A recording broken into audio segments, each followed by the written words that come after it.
Hey, Breaking Brown family, what's going on? It's Yvette Carnell coming to you once again to talk about the black politics and black news of today, trying to bring you political education, black politics. I want to start today, as I do every day, by just telling you, if you just got started, give yourself a little minute to get yourself together. We got a lot to talk about today. We're going to talk about Charlamagne the God. We're going to talk about Henrietta Lacks, and we're going to try to get it all down within enough time to get you in here on the phones. And people, when you call in, please try to be concise and precise, and so we can move through some callers who haven't gotten through. What I also want to say is, if you're watching this on YouTube, I want you to subscribe. I want you to like it. If you can, please, that would be helpful. I want you to share it. If you're watching it on Facebook, I want you to do the same thing. I want you to like it. That determines how many people who see it. I want you to share it on your Facebook page. If you're in a group, please share it within that group. And if you're watching on YouTube, hit that bell. There's a bell right by the subscribe button. That way, if we go live, you can see that and you can know that, and you'll know, oh, Yvette's live. So if by whatever chance we go dead here on Facebook, just go over to YouTube. We're not gonna if the feed messes up, just go over to YouTube for us. We're not gonna spend too much time playing with Facebook. We'll do what we can. And we always start loading here. But if it messes up, just go over to YouTube, because I don't want to be bothered. So, you know, before I get started, like I always say, take a little time. Go to breakingbrown.com if you want to subscribe to our newsletter. The newsletter goes out every Sunday. You can subscribe to the newsletter. It goes out every Sunday. It's $2 a month. That's 50 cents a Sunday. That seemed to me like a good price point. $2 a month was a good price point for where we are economically, and that's why I said it there. You can go to breakingbrown.com for that. You can also just go on through to the breakingbrown.com homepage, and you can make a monthly donation as well. If you are already making a monthly donation, you can contact me and I'll at editor@breakingbrown.com, and I'll add you to the list. Okay, so you can do that. I'm only getting about half of the people who subscribed opening the newsletter, so I'm concerned because I don't know if you know that you're receiving the newsletter. So you pay for it, so I want you to go to your spam box, go to your promotions box, okay, and see if you see that newsletter there. I'm more concerned that they're missing the news. Yeah, they're missing the news. You're paying for the news and you're missing news. So go to your promotions folder. Because I had a lot of people who say I'm not getting a newsletter, and a lot of those people say, oh, I got it. I checked my promotions folder. I checked the spam folder. It was there. So make sure you check those folders, because nobody bounced. We only had one person bounce the week before last, and nobody bounced this week. It went into everybody who subscribed. It went into your inboxes. So I need you to check that for me, because I want you to, this whole thing is about political education, and I want to make sure that you all are getting what you're supposed to be getting. So how did they get the newsletter again? I just told them. Okay. I'm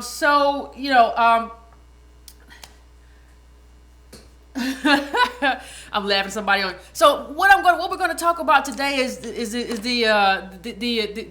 going to talk about the Henrietta Lacks story first, and after that there's no way that we cannot talk about Charlamagne the God. Apparently he has a book.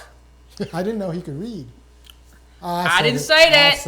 I didn't say it. Please send your hate mail to Iron. Please send your hate mail to Iron. He has a Facebook. He has an inbox. He has an email. Please don't send your hate mail to me. It's this Negro. So Henrietta Lacks. Let me frame for those of you who might not know, who've been hiding under a rock, and I hadn't come into your life just yet. For those of you who might not know, Henrietta Lacks was a woman who had, long time ago, had cancer. Went to the hospital. She went to the hospital, and she eventually died of cancer. And they found out something about her cells.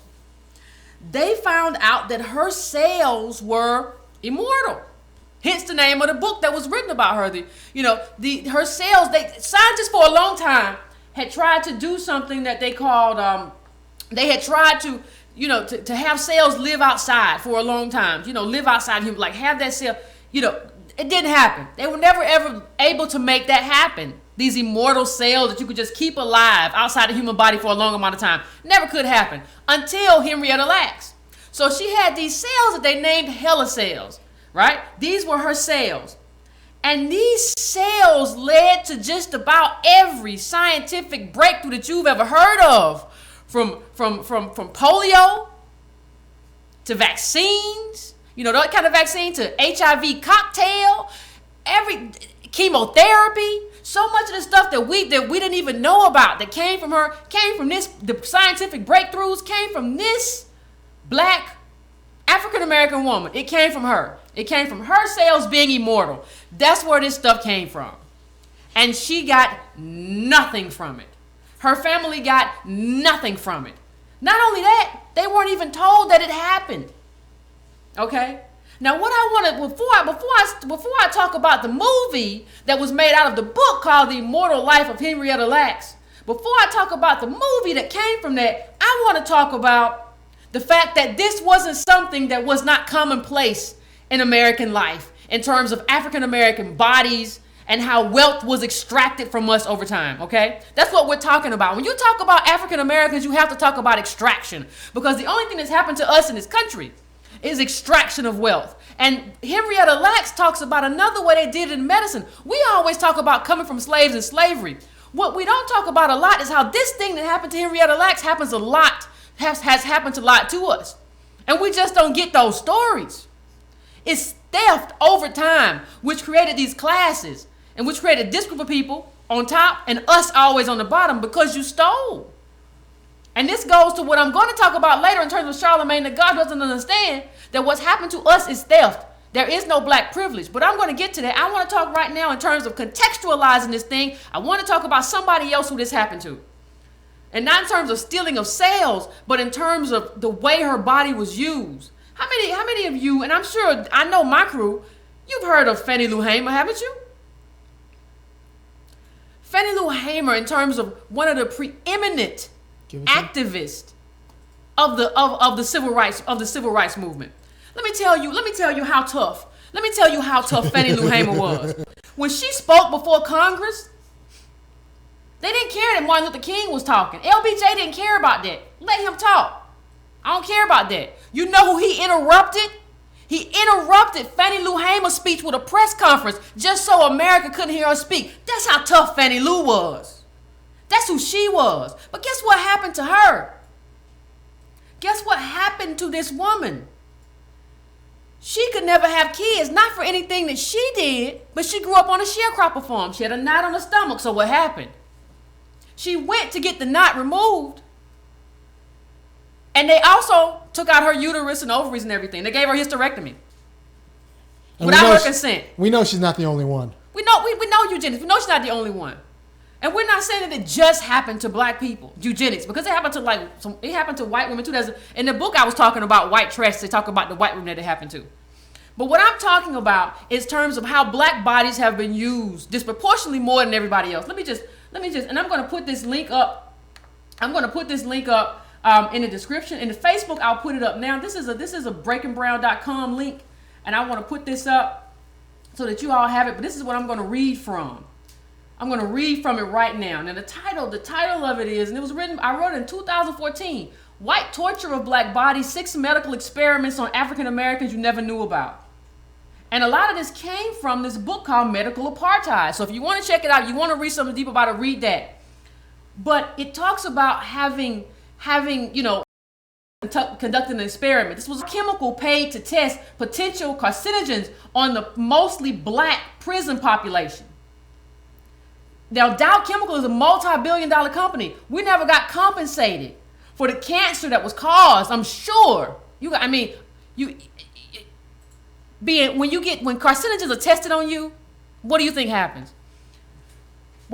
There's another one. While on the plantation, there was another person who had developed we talked about her. We talked about Fannie Lou Hamer and what happened to her. We talked about it. And listen to this. In 1945, a black trucker named Abe K was in an accident where nearly all of his bones were broken. While he was in the hospital, doctors gave him a toxic dose of plutonium.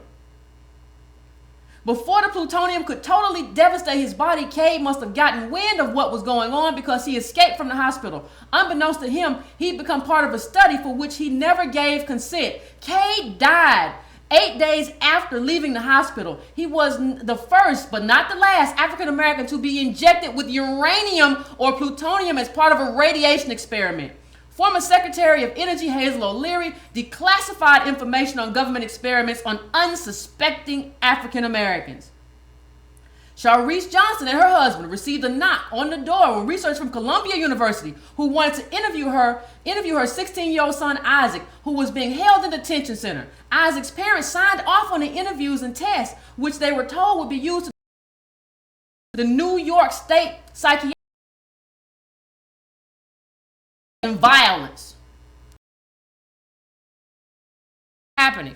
I want you to understand the context before, okay?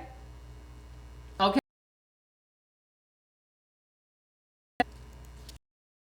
You know, there's times for the worse because of slavery, because genetics aren't static. People are thinking now that genetics aren't static. So I think the Facebook is gone again. Genetics aren't static. So here's what I'll say.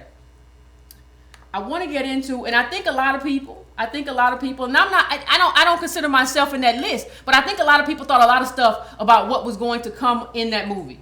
The Henrietta Lacks story is getting told. We're thinking we're going to finally tell this story about her and what was wrong from her and her family, and maybe we can tell a story to some other people about some other people in terms of what happened to black people. Not if Oprah's in charge of it, you won't. Not if Oprah's in charge of it, you won't do it. And let me tell you why. Let me tell you what happened in this movie. Oprah had total control of this movie. This was her movie. This wasn't anybody else's movie. Oprah had control of this movie. And what did she do? What did she do? Oprah had control of this movie, and she made it about a white woman. What is the point of you having control of a movie? What is the point of you having control over how our stories are told if that's all you're going to do is to make the white journalist, her name was Rebecca Skloot, to make her the hero? What is the point if that's what you're going to do? I might have a white person do it. The point of us telling our own stories is so we can tell them in a truthful way, and we will provide the context that we need. That's not what happened. The picture you're looking up now is a great article. It's up at Paste. And you can look at that and understand that this was about the white gaze. And it wasn't just about that, though. It was about the way they characterized this family was like, this is a crazed black family. There's something wrong with these people. Scene after scene after scene after scene was these crazy, insane acting out from the daughter. And the daughter in the movie, it was about Deborah. And she was the youngest daughter of Henrietta Lacks, and she suffered from mental problems. Now, in the end of the movie, they sort of reveal, at the very end, after they've given you this garbage, they reveal that what she suffered was from childhood trauma. It was from rape and abuse and everything that had happened to her. But all throughout the movie, they have her doing this. They have her, there's one point where she's talking about her mom, and then she said, "Ooh, child, that go to salad bar. Look at that salad bar." The whole movie just kind of reduces us to stereotypes. It reduces us to stereotypes. That's what it does. And I could only watch about an hour of it. I couldn't make it through the whole thing. I think it was like an hour and a half. I couldn't make it through the whole thing. I was like, this is awful.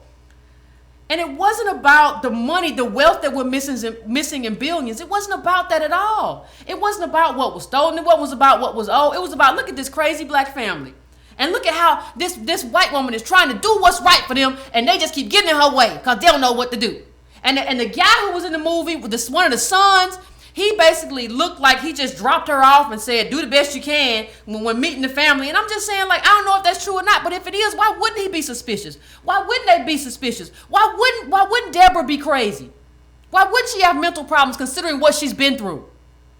My whole thing is you can't show one half of it, Oprah. You can't show that this is what they've gone through. You can't show that she's crazy, but not talk about who made us crazy. If you want to talk about the fact that black people are crazy, at least let's have a conversation about how we got crazy. Who did that? We didn't arrive here crazy.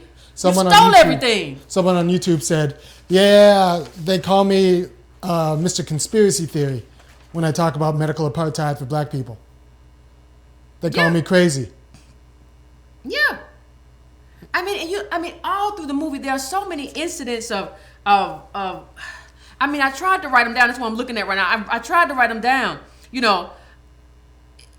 All of the scenes where the daughter Deborah in terms of the scenes was like she believed that her mother was cloned, and she said she was going to start a wax museum of all her mother's clones. And she said if she went to London or somewhere, they would be clones of her mama, which meant she kept telling her that's not how it works. The little journalist woman, the little journalist white woman, that's not how it works. And I've tried to explain to you, Deborah, and she was walking around with science fiction books, and one time she grabbed the white woman and started choking at her and all that stuff, and it was just like and then there was one time, leave my mom papers alone. You can't see my mom medical records. It was just time after time after time of all this stuff to just paint this black family, especially this black woman, this daughter, as like this insane person who just kept getting in the way of this journalist who kept trying to do the right thing.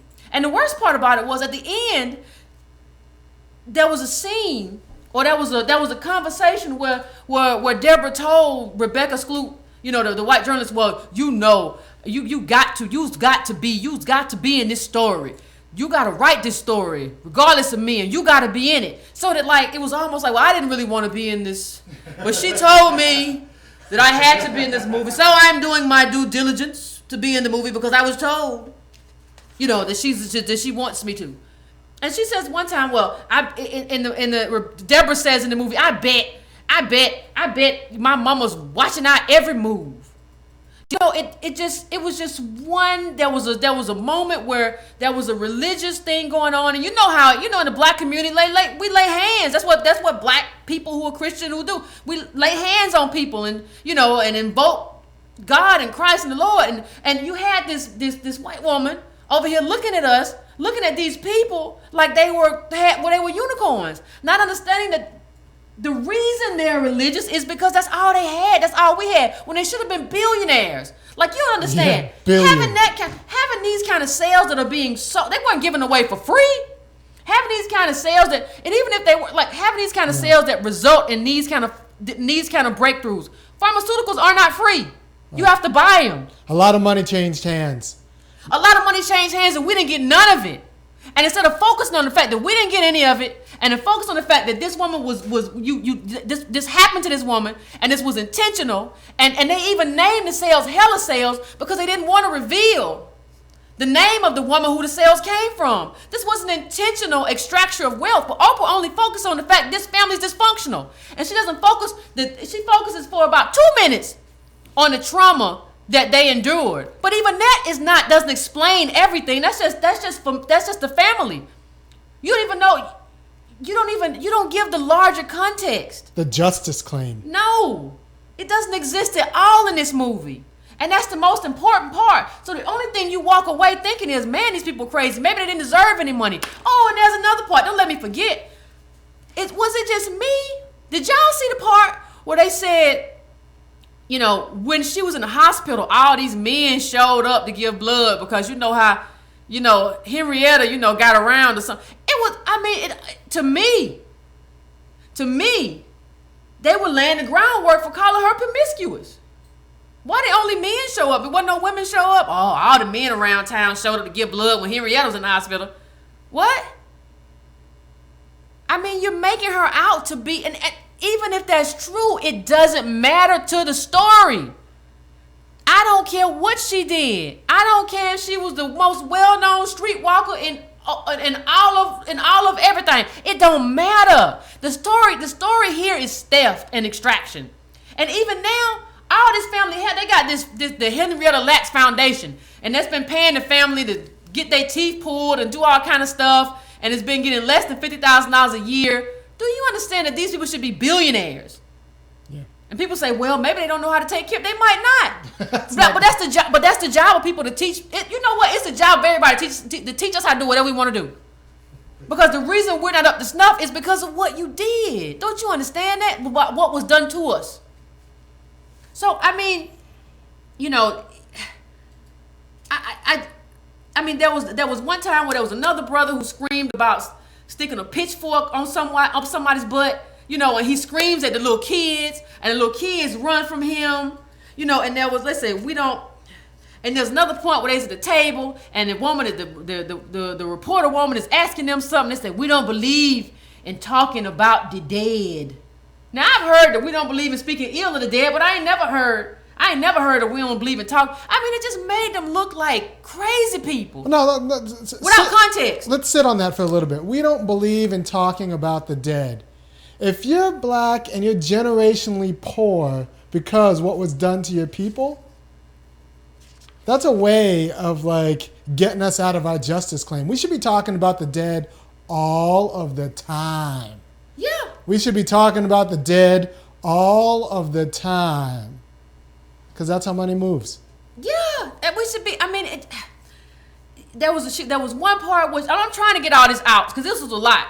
There was a picture of her sister being choked or something, and she runs to some woman. This is Deborah I'm talking about. This is Deborah Lacks. And she runs to some white woman in a gas station. This my sister. You know, all over again. Somebody told me this was just Oprah's opportunity to play Harpo Beat Me all over again. That's her role she plays every time. So, let me see. Oh, Deborah made child. It's just so much. I'm just looking at this list. And let me just say something. This isn't the first time we talk about how black women are treated when we talk about how black women are treated and represented, because Deborah Lacks was the role that Oprah played, was Henrietta Lacks' youngest daughter, right? When we talk about how black women are represented in media, one of the things that's very important to know is that this isn't the first time Oprah did this in terms of creating a character like this that didn't need to be like this. Y'all remember The Butler? Y'all remember Oprah did The Butler, right? Everybody remember that? Well, do y'all also remember that when she did The Butler, remember the wife of The Butler? Y'all remember her? Her name was like Gloria or something. You remember her?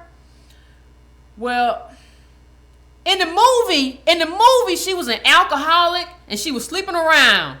She was an alcoholic adulteress. She was sleeping around on her husband. And she was always had a glass and always talking, and she always had a cigarette, and she was sleeping with the neighbor. That's what in the movie. That's what it was.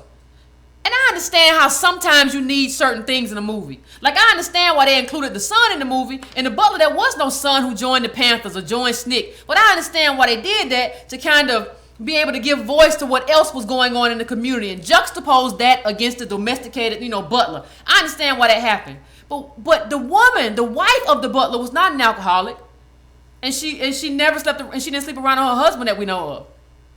So what was the point? You ask yourself, what was the point of creating her this way if it didn't happen? Well, I'll tell you, it's very simple.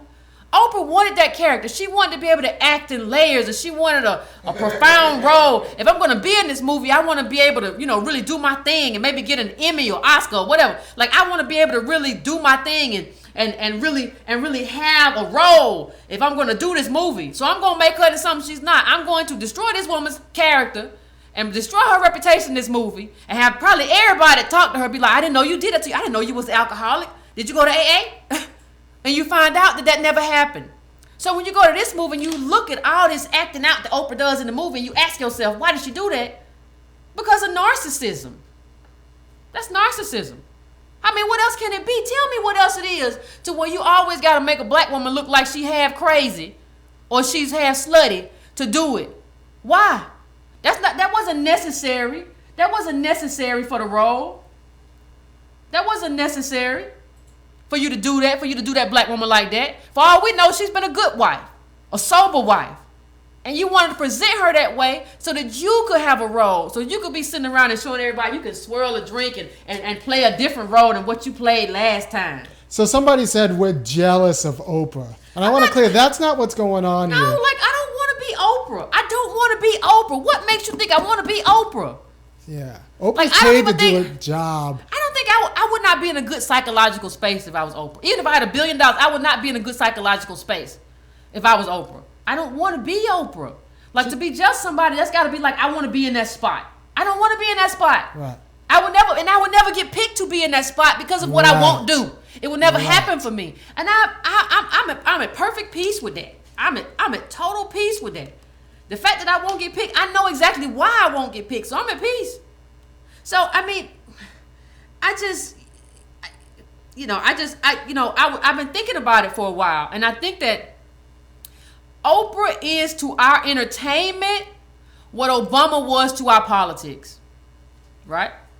So Obama gave us a black president without giving us an African American president, whereas Oprah gives us the black story without giving us the true story or the true context. So she can say, I told a Henrietta Lacks story. And other people can say, well, the Henrietta Lacks story got told. But it didn't get told the way it needs to get told. And it didn't get told in the context it needs to get told with. And it didn't get told with the claim that we need to have in order to push this thing forward and push a legal claim forward for all these people who have ancestors who've gone through something like this. This doesn't need a foundation. And why did and the journalists start the foundation? Who are you to be in charge of anything? So you're in charge of a foundation based on the fact that you found this out and wrote a book because you had skills they don't have, because you have what they didn't have. So you get to be in charge of the foundation. I'm not even saying that the Lacks should be in charge of it, but I think it should have a trustee from our community. Who are you? And then we're not even talking about, forget foundations. This stuff, her sales were used to make capital, were used to make billions of dollars. Billions. They should make billions of dollars. They should be billionaires off of that. It should be a multi-billion-dollar trust that they're in charge of. Or you can get a black trustee. We got so many economics folks. We got so many people. We got so many academics and economics. We could have attorneys to oversee a multi-billion-dollar trust. How you gonna have, and not just the Lacks, Dow Chemical, experimenting on slaves, but we're not telling that story. We're just gonna tell the story. We're not gonna tell the story about the claim that we have. We're just gonna tell the story about how messed up this family is, and they messed up because of what happened to them. And not just with Henrietta Lacks, but what happened to them throughout time. But that's what you want to do? A foundation, so some of them can get their teeth fixed, or you gonna pay them $5,000 to come to the school and speak. Of course they gonna take it. They never had no money. We don't ever have money. When somebody offers you money, you take it. That's like being hungry, talking about, no, I don't want no cereal. I'm good. If you hungry, you will tear up them Captain Crunch because you hungry. And that's the same thing that's happening here. They're owed billions, and they're not the only ones. And that's the story that needs to be told. But you're never going to get Oprah to tell that story. You're never going to get Oprah to tell that story. And I want to have this conversation. I want to have this conversation in the context of what we're talking about in terms of Charlamagne the God. Oh, you said it. We're going there? We're going there. We're going in. I'm trying to go talk about Charlamagne the God. Now, depending on who you talk to, he's one of our colleagues. He does media. We do need media. Do you really want to go in there and one of our colleagues? Oh, yeah. Okay. Oh, yeah. He no colleague of mine. I mean, how can you be stop, people say that because we judge people on money, right? So, like, a white station pays him, $1 million, whatever kind of contract he got. Right. Black people pay me, not nearly that much, but enough to eat, and that's all I require. Enough to eat and buy some equipment. That's all I require. I don't need much more than that. But he's considered bigger than me. Why? Because of how he's financed? Yeah. Like, I don't even buy into that at all. That's the thing. I don't even buy into any of that at all. I don't buy into any of that, the standards that the people are setting up in terms of he based on what? So he has a book out. Do you have the book image on me? Put that book up if you got it. Well, I got him and Miss Hillary. Well, put that up. Put that up, and then after you put that up, let's put up the image of him. That's him and Miss Hillary. Oh, look at that. Oh. Hello, Miss Hillary. And he called her Miss Hillary too. Did he call her Miss Hillary? I'm sure he did. I'm sure he did. Woo! We're gonna go. You know what? Stephen A. Smith liked the book. Doesn't that tell you something? Nobody should want to like anything Stephen A. Smith likes. He is all about getting his check. But you remember that? Y'all remember that time Stephen A. Smith got checked? He tried to go in on white women. They checked them so swift. He came back. I'm so sorry. I don't know what I was thinking. Back to black people. Let's change that station real quick because I messed up. I went in on the wrong one. I am sorry. So I want to talk about the Charlamagne the God thing in the context. His book is called Black Privilege. I have just talked for like 20 minutes about Henrietta Lacks and her family getting her dying and them using her cells, and then her cell never telling them, taking the money, moving and never giving them anything. In the context of that conversation, Charlamagne the God is writing a book about black privilege. No such thing exists. That's the whole point. And even him, you know how we talk about people diluting your claim? He's diluting the claim because he don't understand nothing, no. Yeah, let's go in on because that. He doesn't understand what we talk about here. We spend a lot of time here talking about data. We spend a lot of time here talking about data and what the data means for the black community and what's been taken from the black community and what we need to take whole to be made whole and what we need in terms of money being put in our pockets. We spend a lot of time talking about that. Maybe he goes into data in the book. Yeah, I read a little bit of the book. He didn't. It wasn't charts and graphs. It was bad. Oh, okay. It was bad. It was. I mean, the book is bad. Like, at least get a ghostwriter. Like, at least get a ghostwriter. I mean, even the cover of the book. Look at it. Doesn't look like you see covers of books. It doesn't look like just you in a chair, like tilted back. I don't even want to call him Charlamagne the God. What's his real name? Find his real name for me. I don't call your boy. Nobody won't call you Charlamagne no God. Like, this ain't what that's a caricature. That's like calling somebody Superman. You just made up a name for yourself like you a rapper, but then you say like in the book, I am a great listener. Like, based on what? Leonard or Leonard? It might be Leonard. I think it's Leonard. Leonard, listen. Let me break it down. I have told everybody, I have said this till I cannot say it anymore, that these people are in charge of social engineering. What he says in his book is that he says at one point, I have to believe in black privilege. That's what I have to tell myself. What you're basically telling us is that you have to lie to yourself. Like, how I get by in my life is lying to myself. And then I know what people are going to say to me. They're going to say to me, well, Yvette, Charlamagne got a bunch of money. You ain't got no money. Don't y'all understand this Negro fell into some money? Like, ain't nothing he did to go get no money. He didn't do anything. He didn't have no plan.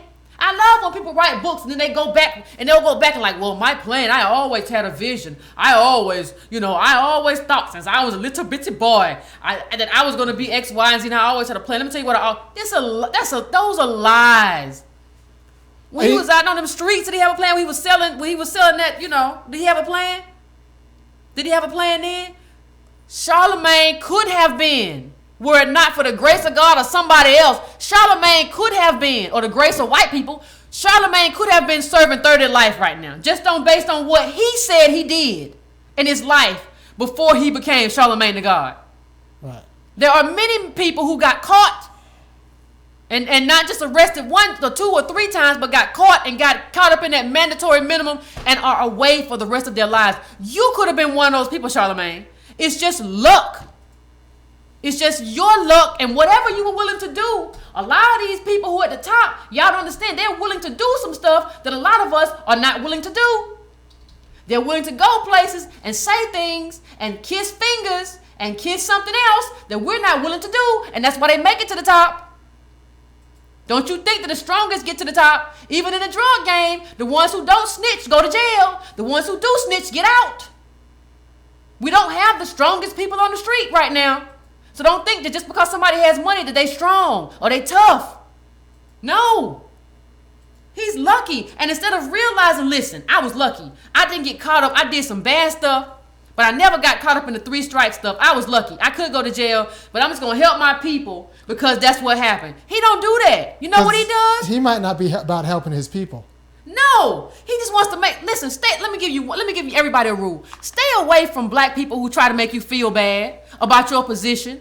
Even Kanye West talking about, don't you see the private jets flying over you? I'm finished. Who is that? That's Tommy LaHair, the conservative columnist. Yeah, put that up. Yeah. Even like anybody who tries to make you feel bad for working hard every day and doing the best you can, talking about black privilege, I made it my way. I did what I had to do. No, you made it some other guy's way. Yeah. Yeah, you're part of a strategy. That's who runs you. Dude, that's who runs you. That's who owns you. Yeah. That's who owns your show and everything. What kind of thing? You had the privilege to get hired by somebody. Right. And let's be honest. He was picked because he will sit in the studio while someone else asks Miss Clinton about hot sauce, and he won't butt in. He was picked because he'll say, well, you know they're gonna say that we came up with that, and you know they're gonna be offended by that. He's picked. You know why he's picked? Why is he picked? He's picked because he won't ask Hillary Clinton the questions that I'll ask if I'm in her face. Exactly. That's why you're there. That's why you're there. You're not there for no specific talent. You're not there because you're a great listener. You're not there because you're a great thinker. You're there because you don't challenge the status quo. And that ain't nothing to be proud of as a black person. As a descendant of slaves, that ain't nothing to be proud of. And it's not like you're playing basketball or you're super you're just talented. a big old mutant. Mutants exist. Yeah. Right. No. His job is in media. Yeah. His job is in media. Yeah. And he's not going to ask questions. And he just, and these people, let me just say this. These people should not be allowed in the political sphere. Yes.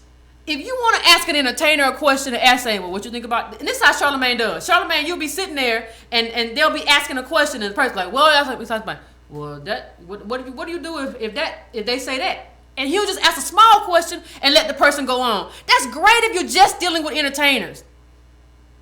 When you're talking to politicians, your job is to be combative, especially when your group, African Americans, are on the edge. That's your job. You're not doing your job. So what you need to do is just like, I don't interview political figures. I just don't. Cause think about the biggest interview that the black community got from Hillary Clinton was Charlamagne the God and DJ Envy. And what's the little other girl name? Yee. Like YEE or something like that. Like that's what we got. This is like gossip news. And they're interviewing people in politics. They don't know policies. And that's what we have. And let me just say this. And I'm not trying to be mean because I'm in this group too. There's no privilege in coming from slaves. He taught a book called Black Privilege. There's no privilege in coming from slaves. There is theft. There is hardship. There is victimization. All of that stuff that we never got paid for. You don't have any privilege. You fell into some money. And anytime they want to cut you off from that money, they can. Anytime, and you have probably extended yourself to the point to I don't even want to get into the specifics of that, but anytime they want to be like, you're never going to get a check again, you won't get a check again. You're not supportive. It's not, black people don't pay your salary to live where you live in New York and have the car that you have. No. If they cut you off, you will never have that life again. It's white people doing black targeted media. No. With not a black agenda. Not a black agenda at all. No. Black people don't pay his salary. He's talking to black people, but black people don't pay his salary, which means that he was picked as a strategy for a particular message. Yeah, we're gonna go to the phones in a minute because I'm really excited to hear what you all have to say about it. But yeah, Angela Yee, yeah. She don't say nothing. She just sit there and smile. Well, what do you think about what y'all doing? What are y'all doing? You're saying that Charlamagne didn't talk about the jobless rate for black men? Let me tell you, there is no. When you look at the job, I'm just gonna pull up the image right now. But I brought this up many times before, and the funniest thing is, this article about the jobless rate for black men. Let me see if I can pull it up too, because I want to read something. I want to read something from it again.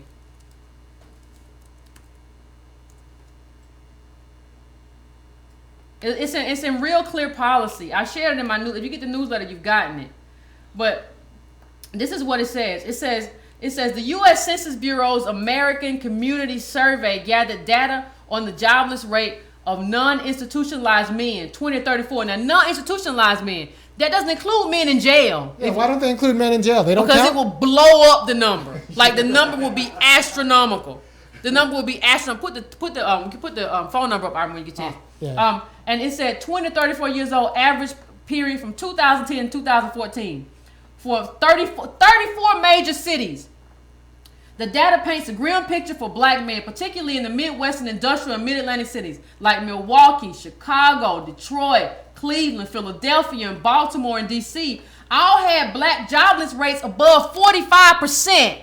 You're talking about young black men ages 18 to 34 having jobless rates of 45%. Like I've said before, that's a systemic failure. That's not an individual failure. But this is where the con game comes in for Charlamagne the God. This is where the con game comes in. He wants you to believe it's your fault. Yes. He don't want you to listen to me and let me tell you that this is the system's fault. And this is how the system has failed you. He wants you to tell you, I'm Charlamagne the God. I made it, so why can't you? That's what he wants to do. That's the whole point. He wants to convince you that your failures are your own fault. How in the world? No first world country has any demographic that's 45% unemployed. These are third world statistics. And that's the life that we're living. And the reason that I can't get everybody to focus on the fact of what we're living through is because I got idiots like this talking to people and acting like they know stuff that they obviously don't know. No, it's more insidious than that. He's paid. He was picked and paid to talk to people. And depending on who you talk to, the young woman we spoke about in the first half of the show was picked and paid to tell black people the same story. I'm talking about Oprah. Ooh, you talking about Oprah? I'm talking about Oprah being picked and paid to tell black people the same story. You know, I was really gonna go into. We're gonna have a show about Oprah, just Oprah on one day. We're gonna have to just because listen, and you about ready for the calls, Army? Because I was one of those people. Who I grew up on Oprah. I used to love Oprah. That's why I know that you can change your mind. I used to love Oprah. I grew up watching Oprah all the time. I used to watch Oprah. This is no lie. I would not lie to y'all. I used to come home when I was in school. I used to come home like middle and high and get me a paper towel full of Doritos and get me some Kool-Aid and watch Oprah. I used to do that. I used to think Oprah was the bee's knees. Until I got older and I actually started to look at like what she does and how she does it. And I started to look at like how her shows were framed. And how she presented her own life. And how she contrasted that to black life. And some of the stuff she said, and I began to realize, okay, this person isn't really here for me or here for us in a way that I need her to be here for us. And I don't know if it's intentional for her or if she just doesn't know. But I'm just here to tell you that you can change your mind. Somebody said you got a purple cup today. So, it is just is what it is. But I'm very interested to hear what y'all have to say about Charlamagne the God. And how many of y'all checked out the Henrietta Lacks story? I didn't get a chance to check it out today. But so let me know what y'all think. You ready out? Let's do it. Okay.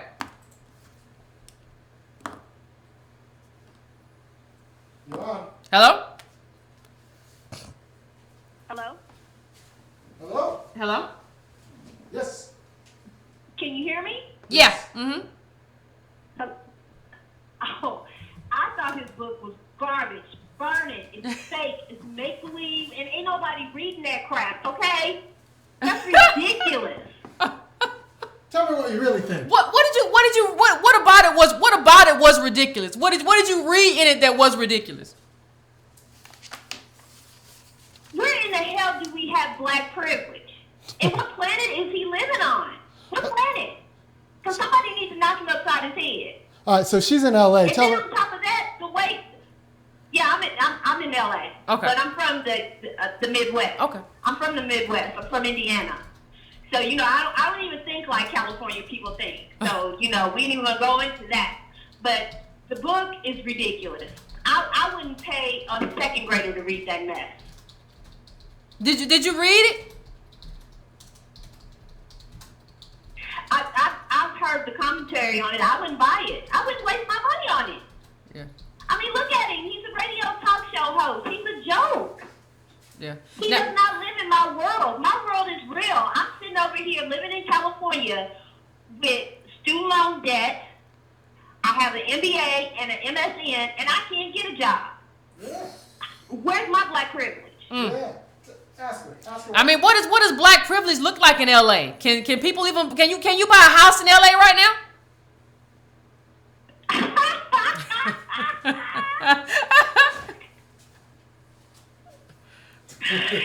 Y'all got parties over there?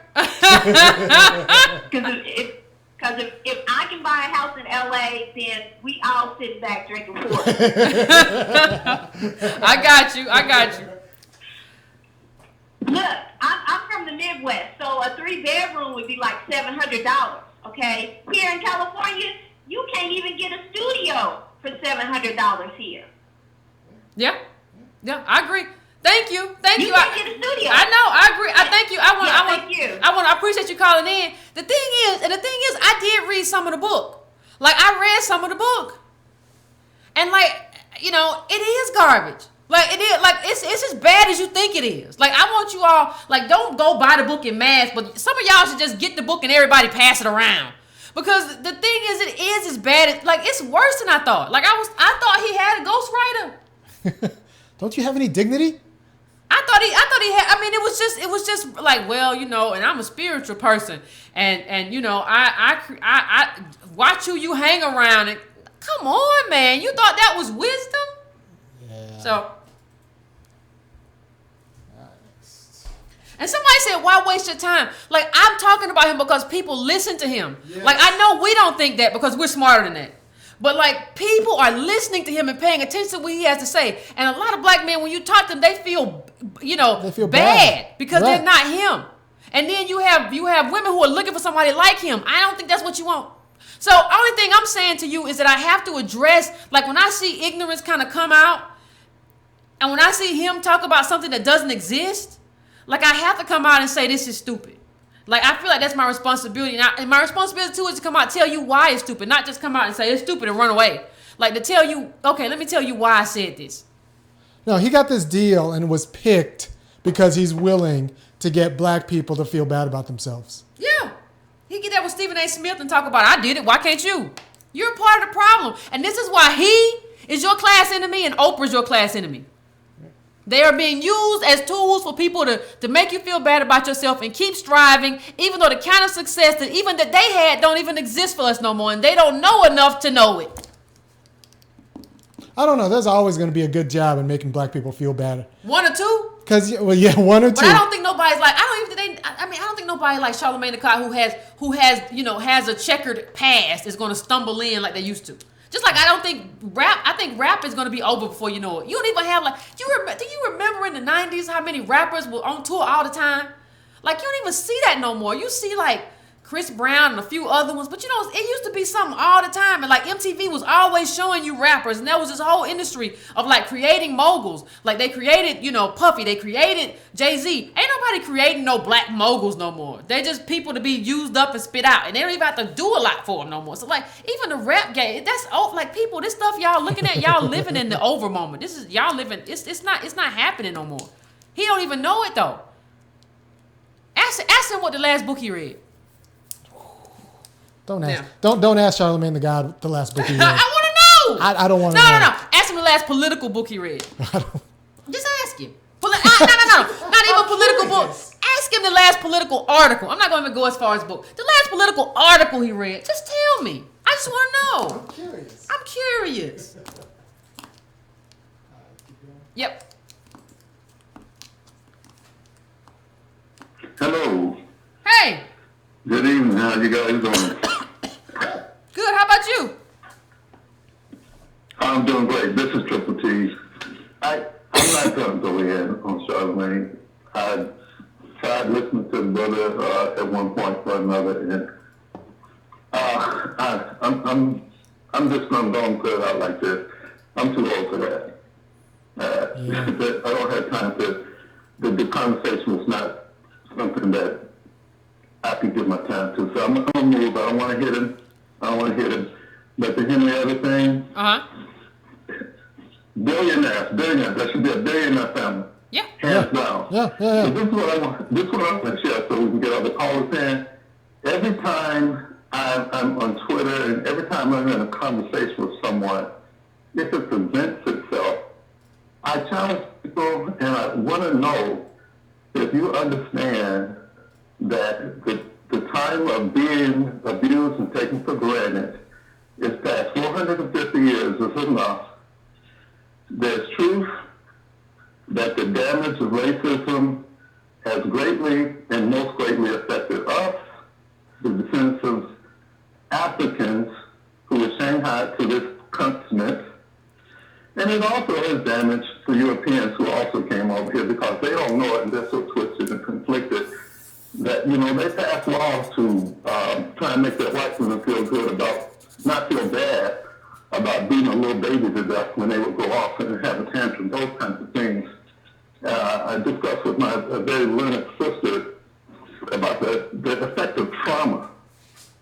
trauma is, that's what we get.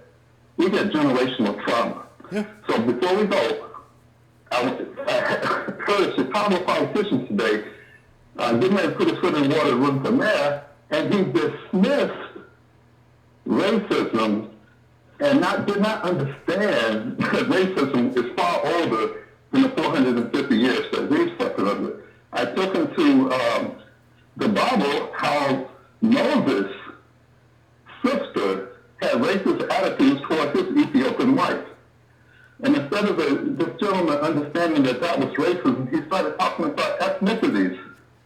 I'm like, my goodness, this is a black man who wants to run for mayor of Chicago, and already he's parroting and ameliorating and appeasing, and it's just, we have to be ready to stand up and say it the way it is, black people. I get it. I get it. Thank you, Carla. I appreciate it. I get it. I appreciate it. Hey, listen, somebody said something on the thing. Iron me. Yes. Somebody said something on the chat. We need moderators. That's true. If you want to be a moderator doing the Breaking Brown live cast, Iron me, you near the computer right now? Yeah. I want you to put your name up there and let me see. Let me see. Put your name up there and say you want to be a moderator, because we have like one person to moderate, but they're not going to be able to be there all the time. I don't know if Iron checked for them today, but we need a couple of moderators too. I was gonna mention that, but I forgot. So if you want to be a moderator, just say something. And I'm gonna take down your username so that we can have you in here helping to moderate the conversation. So you see some of them. Yeah, I'm coming. EVR, OBINS. Okay.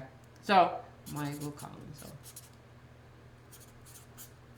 you getting these down, Iron? Yeah. Nigga, you. I ain't get nobody down. You talking about yeah. Prince Jacob. I can only get the ones I see. Why y'all going so fast? It went too fast. It went too fast for me. I just made 2 of them moderators. Okay, it went too fast for me. And listen, in terms of the rules for moderators, don't just knock out anybody who is just like, just like talking and something you disagree with. Just knock out the trolls. Like I had somebody in there was like going N-word, or somebody, you know the kind of people I'm talking about.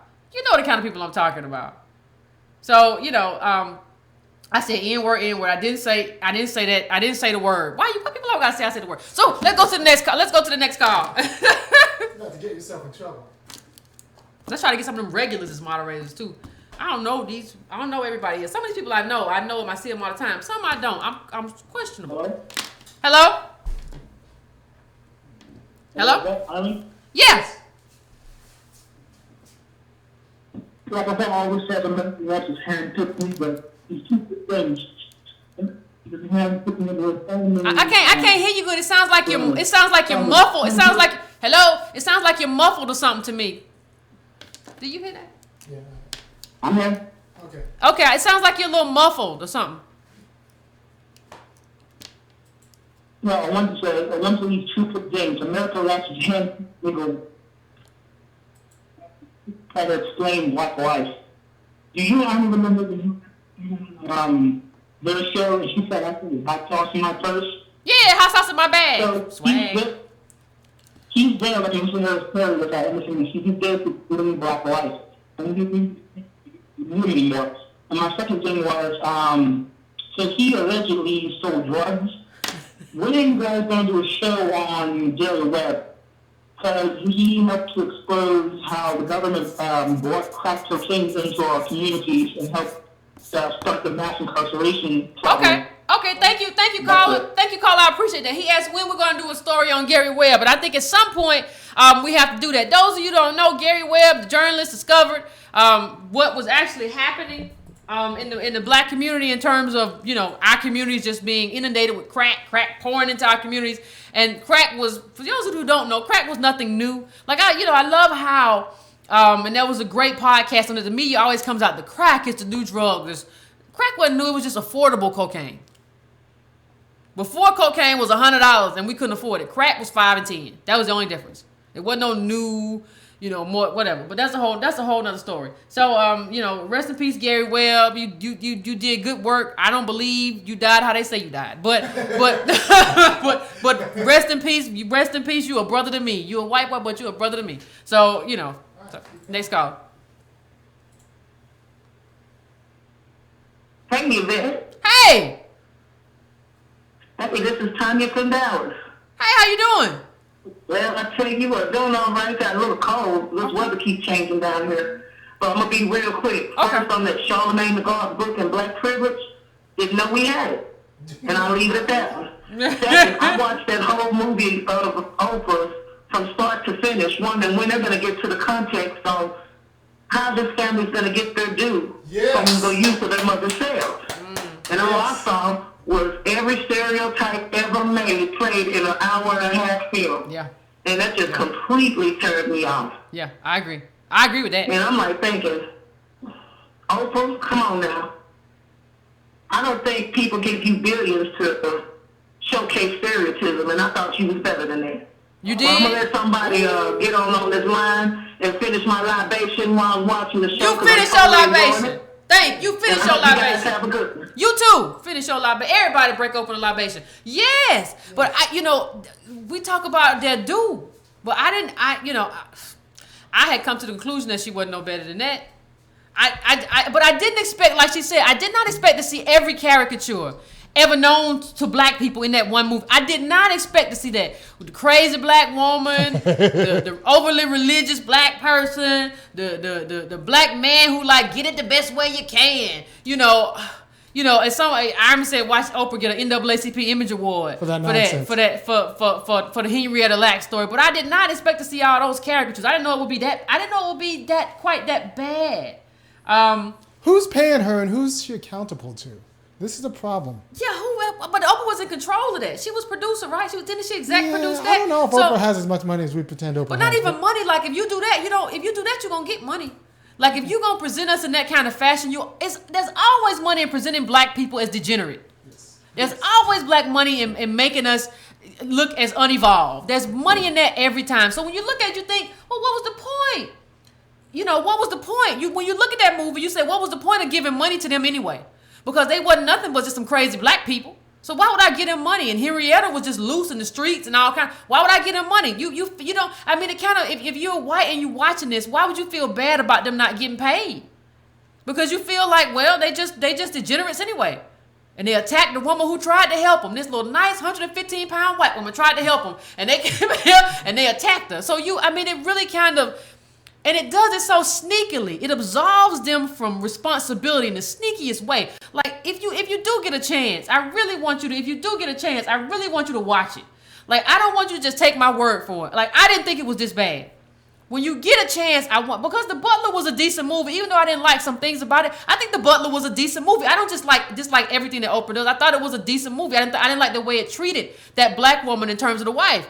But I thought it was a decent movie. Because it wasn't true. Because it just wasn't true. You just made her into this awful person just because. Right. So I didn't think it was this bad, right? But when I watched it, I was like, oh, this is awful. So I really want you all to watch it. I always tell everybody, don't just take my word for something. Go check it out. Go check it out for yourself and see if you agree with me. I'm never a person who's going to tell you, hey, I'm right. And this is what it is. I'm right and you wrong. I'm never going to be a person who tells you that. I will always tell you to go check it out for yourself. So go check it out for yourself and get at me. And call in on the later show and be like, Yvette, I agree or I disagree. That's all. Nice. Well, hi, this is Tanya from LA. The thing that I am going to take your word for it. I do not want to waste my time looking at the movie. I'll read comments and stuff like that about it. What you had said about Oprah, where I was a person who really liked Oprah when I was a kid and I was growing up, and now I see that she is, and you phrased it beautifully, she is what Obama was to us. She is the same thing. The problem is that she has a lot of influence over the world. Do I want to be an Oprah? I want to have that influence. But I want to have the influence with a positive Afrocentric message that is going to absolutely knock the crap out of white supremacy racism. She has she has a huge schools that she has a lot of pull with a lot of black people, and she is having black girls kind of look at her and they want to be Oprah, and they imagine themselves being an Oprah. They're not understanding everything that apparently apparently she apparently. I mean, I'm so disgusted. Apparently, she's had to do this because somebody owns her. Because there's just no way, and I don't know what else to say. And I'm saying that even when we look like we're far up, somebody is pulling our strings, and we have to smash white supremacy down because we have to be a self-determining people. And no matter what we have to do, whatever hardship that we have to endure, we have to do it because we cannot continually having us do so much damage to our own image. And that's all I need to say. Thank you. Thank you, Carla. No, I appreciate that. Now, I appreciate you saying, like, we have to be a self-determined people. But, like, the thing is, we don't have, you know, a huge amount of money. But, like, what I'll say to you is this. I'll just make a pitch, right? So if you tell me, Yvette, we have to be a self-determining people, and I don't think I'm going to be able to do it like Oprah. I would never tell you that. I'm going to be the next MSNBC. I'm never going to tell you that because I know what white money looks like. So I'm never going to tell you that. But what I am going to tell you is that you do have to, if you want to do that, you do have to go to breakingbrown.com and you got to make a donation. You ain't got to make $1,000 donation. You could donate $3 a month, $5, or you could subscribe to the newsletter, which is $2 a month. You know, make whatever. You go to donatebrown.com and make your one-time donation. However you want to do it. What I'm telling you is that, like, I exist off of you. Right. Oprah's straight, because she exists off of them. I exist off of you. Without you, ain't no me. That ain't no irony. Yeah. Ain't no cameras, ain't no lights, ain't no YouTube, ain't no Wirecast, all the software that exists to put up the pictures and all this stuff. It don't exist. Like, without you, it's just it don't exist. Do you know what white businesses have that we don't have? Money? Well, a marketing budget. Yeah, that's true. Like, you want to influence costs money if you want to grow this channel. And I don't want to say anything bad. I'm not saying anything bad about it, but I'm not going to get into this, but whatever the changes are that are going on YouTube, decreased we already were making much. But then we're almost. We were like, oh, we hit 2,000. Yeah. So, like, and it decreased by 2/3. So, like, we're on here because of political education. We're not on here because don't have people thinking that we'll get a living wage from this. No, because YouTube is just basically like, until we figure this stuff out, we can't pay y'all right now. Like, until we figure out what's going on, like 2/3, it's 2/3 drop. No, this has all been charity. The last 6 months has been charity. Yeah, I think like last month's check was a little over $2,000. And that was the first time we'd ever seen that kind of money. We ain't never seen $2,000 on YouTube. Like, I was like, oh my God, $2,000, Jesus! I was so happy. And then the floor fell off my butt. I was like, I would get my teeth, I would get my cracked tooth fixed. Oh my God, Jesus! Yvette was talking about getting her eyes right. I was gonna get my eyes. I give me some new glasses too. I had these glasses since 2007, but I was gonna get a lot of stuff right. But I still gotta get my tooth fixed. But I'm gonna start a tooth fund. Y'all donate to the Yvette's Crack Tooth Fund. Somebody sent me some, and thank you to everybody who sent me the information about like dental colleges. I've been getting a lot of stuff from y'all. But let me just go to the next call. I'm acting up. I'm sorry. I apologize. I just want to tell y'all that. But I love you, YouTube. I mean, you got to figure out what you got to figure out. Don't think I'm saying nothing bad and try to target me. I am very happy with the little money. I am very, very happy. I am pleased.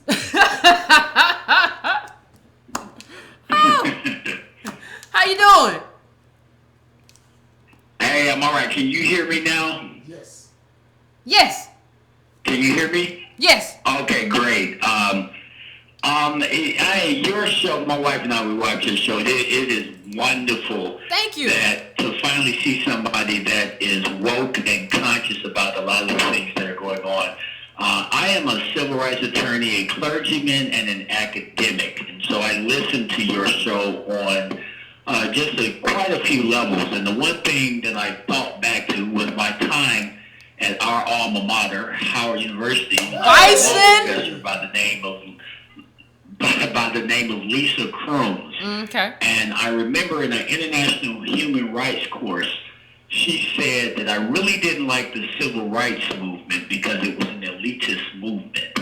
And a lot of us didn't really get that. She said that the civil rights movement initially was only about enabling the success of the top 15% of African Americans, and that is why Martin Luther King ultimately changed the name of the movement to the Poor People's Campaign, because he saw that there were African Americans that were going up the ladder through none of their really fight, but from the fights of those on the street level, and they were benefiting from it, but they weren't giving back any. And I say that because I think that black people, we don't know freedom, we know slavery. You know, slavery is our comforter, but freedom is an imposter. So every accoutrement of success that we have actually known of in America has been based on what white people do. Am I making any sense? Yeah. It's based on what white people do. So if white people, if the idea of success in their eyes is a very individualistic aspect of success, then having that nice car, having that big house, living in that zip code that you need to live in, wearing those name brand clothes that you need to wear, those are the accoutrements of the success that many black people have bought into. But that success does not work for us collectively. And perhaps the greatest detriment of all to slavery and Jim Crow and everything that's come after is that it destroyed our communal nature. So now, if you go back, as you guys mentioned a few weeks ago, and you look at Booker T. Washington, who talked about if you were to invade a slave plantation, the slaves would be the first person to defend master. Yeah. And so that's what you have now. You have people like Oprah, you have people like Charlamagne. And by the way, a few weeks back, Charlamagne had a show where I can't remember the woman who was on the show, but he actually said to her he wanted to suck a fart out her butt. Now, I want you to think about that for a minute, that this is a person who speaks in this type of vulgarity, but who has been given a platform to kind of tell black people what they should be doing. And I just wanted to point that out. He is a buffoon, but he is a buffoon who is not only paid handsome to be a buffoon, he's a buffoon to tell all the rest of us, by his actions alone, that the way we get ahead is to participate in buffoonery ourselves. Now, this is very consequential for the rest of us who are out here struggling, who have a lot of student loans, who have high unemployment, because how do you make it? How do you make it? Yeah. Without shucking, without jiving, without playing that tune, without doing any of that. How do you make it? I have 6 academic degrees from very prestigious universities, and I experienced rampant unemployment. It was only when I decided to open up my own law practice that I began to experience some measure of success, but I know plenty degree black people without any opportunity. Who haven't, And so I just wanted to... Go ahead, I'm sorry. No. I was agreeing with you that there are black people who haven't experienced that level of success. I was agreeing with what you were saying. No, you're exactly right.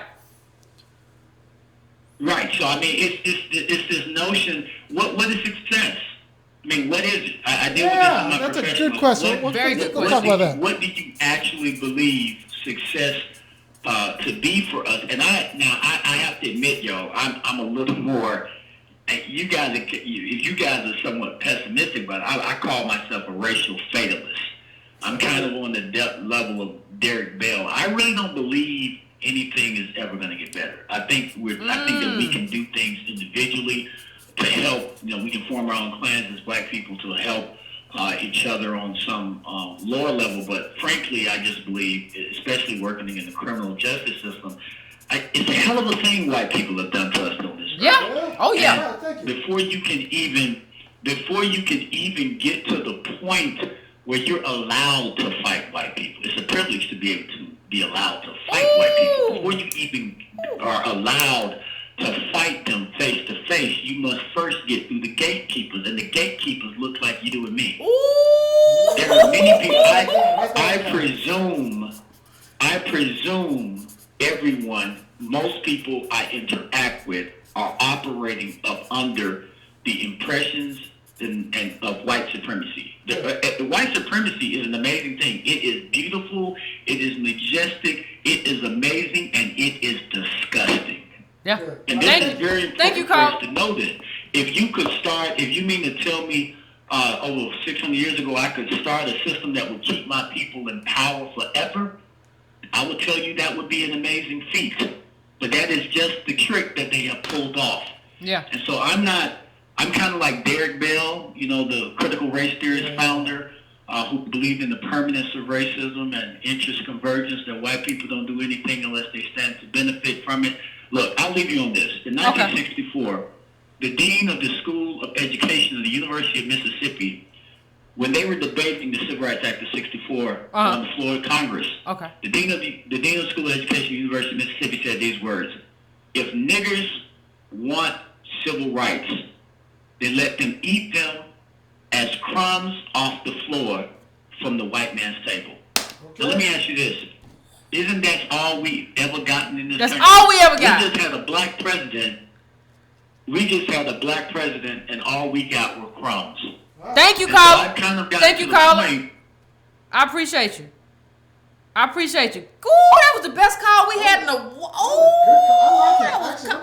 Oh my God, he hit so many points though, bro. You hit so many points though. Like you hit so many points. All right, so like the poor people's campaign. He talked about, like, he said that wasn't it the most important things that the caller said that was so true was that he said something, he connected something. He said Martin Luther King saw that there were people getting up. That were just black people climbing up, but it wasn't regular black people. So he started the Poor People campaign. It's important to understand that that's how King caught a bullet. He didn't catch a bullet through civil rights. He caught a bullet when he started saying, hey, what's up? We got poor people. Nobody's doing anything for poor people. When he did that, he caught a bullet. And that's something that was, I appreciate the caller for bringing that up and bringing up the black gatekeepers. Listen, people always say to me, Yvette, why do you criticize black people? Why don't you just attack white supremacy all the time and white people? And the thing about it is, because listen, if you're in a revolution of any kind, you got to go get your traitors first. Yes. The traitors have to go first. They can't go second. Because if they go second, if you leave the traitors in there, what happens is your whole revolution is over with because they're going to tell everything about what your plans are and you just finished. So I try to go at the traitors first, but he broke it down. The gatekeepers look like me and you. The gatekeepers look like us. I mean, that was when he talked about Derek Bell. I think that's like African pessimism, isn't it? Where you just feel like, I think that's what Clarence Thomas is. I think that's why he's like not trying. I think he's just like, everything gonna be this way. I just got my job and whatever. Everything's gonna be this way. So So hold on, Yvette, let me get clear. You're trying to tell me that Oprah and Charlamagne don't want to catch a bullet by talking about something like the poor people. They're the gatekeepers. They are the gatekeepers. They're the gatekeepers. Listen, and let me tell you how slick the gatekeepers are. They even make sure that your stories don't get out. Forget about you getting out. Because like the college, it's a privilege to be able to fight the white people, not the white supremacists. Not only do not they get out, they don't even let your stories get out. So you take the Henrietta Lacks story. You won't let it get out and be told how it needs to be told. You give it a different spin. And so people never understand the full weight and breadth of this story. They keep everything to where we can't even create our own narrative. That's who they are. And so if we can't catch the gatekeepers, if we can't get the gatekeepers, we're finished. You got to get by the gatekeepers. And that's why I go after so many of our own people, because I know who they are. They're gatekeepers and they're in our way. We can't go fight. We can't go make a case because you're in the way. And you're speaking for me, Oprah. You're speaking for me, Charlamagne. All of y'all are speaking for us. Why you can't let poor black people talk for themselves? Like I would never, even as what I am right now, I would never go into Ferguson, St. Louis, Cincinnati, Detroit and talk for people who live there. What I would try to do is give those people a platform to talk about themselves and talk about what they've experienced. Poor people can talk for themselves. And that's what I would like to do. Give poor people their own voice. I don't have to be a voice for them. Why? Because I'm a college educated and I'm a light-skinned woman, so I got to talk for you. You can't talk for yourself. I have to speak for you. No, you can speak for yourself. So, I think that was such an important point. And about Derek Bell. For you all don't know about Derek Bell, look up Derek Bell, read about him, in terms of his academia and we think our success looks like white success. And I think that's a problem too, in terms of how we deal as friends, in terms of how we deal as relationships, in terms of everything we do, we just try to mimic people. Like you have to think, if you're mimicking something, you're never living your own life. Like even in terms of like what you do. Like my shirts and stuff. Like I got a bunch of cheap shirts from eBay or something. I don't know. Like I'm not trying to mimic. I'm not trying to go into somebody. I'm not trying to be like, well, I have to have this thing. I have to have that thing. Why? Because that's what they do. Right. So let's be clear. We asked this question months ago, and I think it's a good question, so I want to come back to it to remind our audience. Black success does not look like you having $5 million. That does not look like you having $5 million. It looks like everybody you know and all your cousins and all your neighbors working $70,000 an hour, $70,000 a year jobs. Yep. That's what our aim should be. Don't let these people tell you that success looks like an individual millionaire. Money, success. Say that again, Irony. Success. Don't let these people tell you that success looks like an individual millionaire. No, it looks like a stable black community where we all got money. Yes. That's what it looked like. We all got money. Success is not an individual property. It's a property of communities. Success is not an individual property, it's a property of communities. Do you know how much better your life would be if you had a community of black people who y'all all had money? All your cousins had $70,000 year jobs, every one of them. And they were all worth $500,000. Yeah. Like Antonio said in one of his videos, everybody, that's what it would look like if it was put out. If we all had $500,000, we were in the same neighborhood. I bet you wouldn't see. I bet you talk about crime. You wouldn't see crime if everybody got $500,000. You wouldn't see no crime. Robbing for what? What? Why? We got decent lives. Yeah. I can just ask my uncle. Why do I need to rob? I don't need to rob anybody. So, these people, it's the cultural. They have a bad culture. No, we ain't got no money. No money, no opportunity. And everywhere around the world, when you see people with no money, no opportunity, they robbing and stealing. Everywhere. It ain't a black thing. We have an announcement to make. Go ahead and make the announcement. This is the first time. It's a big deal. Oh, we're carrying over 1,000 people on YouTube right now. So, good job. Good job. So, let's go to the next caller. Let's keep it moving.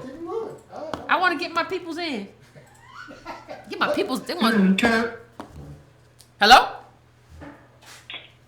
Hello. Hi, Yvette. Hi, Irony. How are you today? It's I'm good. From Atlanta. Hey, Dawn. How you doing? I am wonderful. The caller, I think it was the good Reverend Doctor that called before, he actually said several things that I wanted to just piggyback on. Okay. And as I said, I'm from Atlanta. I called you some weeks ago, and I talked about, and so this is all going to tie in, I talked about my daughter looking at college and about we were looking at out-of-state schools. I remember that. Just to let you know, she did. Yes, I don't know if you remember. So we did decide she is going to University of Georgia. She got the Zell Miller Scholarship, so we're very happy. We're trying to piece together the rest of it.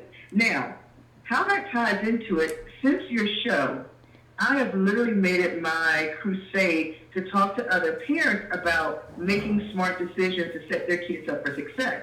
Not having to go out of state, making smart decisions. If you got to go to Perimeter, if you've got to go to Georgia State, or if you've got to go somewhere so that it makes sense. Like if your kid has to take remedial classes, why are you going to pay $36,000 for remedial classes? No why not reason. have them do, junior college for 2 years and then transfer?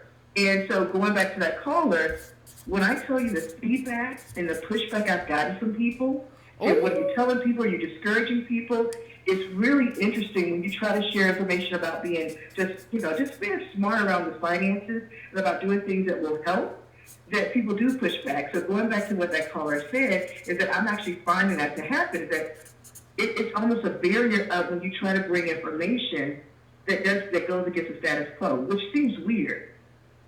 No, I think. Listen, I think we've gotten. Let me tell you something. I think that's happened. Let me tell you something that I think has happened. Thank you, Sonia. Let me tell you something I think that's happened. In terms of where we are, in terms of African American people. I don't think we like the truth. I think people have kind of conned us into believing. We used to be. There's a great line in. Have you all watched Fences? There's a great line in Fences where the kid says, "I want a TV," and the daddy says, "Look at that roof," and he basically goes into when they're gonna need a new roof, how he can look at that roof and tell, as a man, as a father, he can tell we're gonna need a new roof. I'm not spending no money on no TV because we need a new roof. That was just the truth of what happened. That was just a black daddy talking to his black son about why we ain't getting no TV. You can't talk to black people no more about why you can't get no TV or why you can't get whatever it is they need. Anytime you talk truth, anytime you talk realistic and realism, they say, "Oh, you a dream killer. Oh, you negative." No, I'm just telling you the truth about what has to happen and how it has to happen. But they don't want to hear that anymore. And I want to tell you, before I forget, congratulations on your daughter. We're right around here near UGA, so let us know if you need some. So, you know, that's what we are. So we're in this space where anything. Thank you, Nakia. We're in this space where anything is negative. Right? Anytime you try to just be, you used to be able to be real. We used to be able to be real with each other. Your parents were real with kids.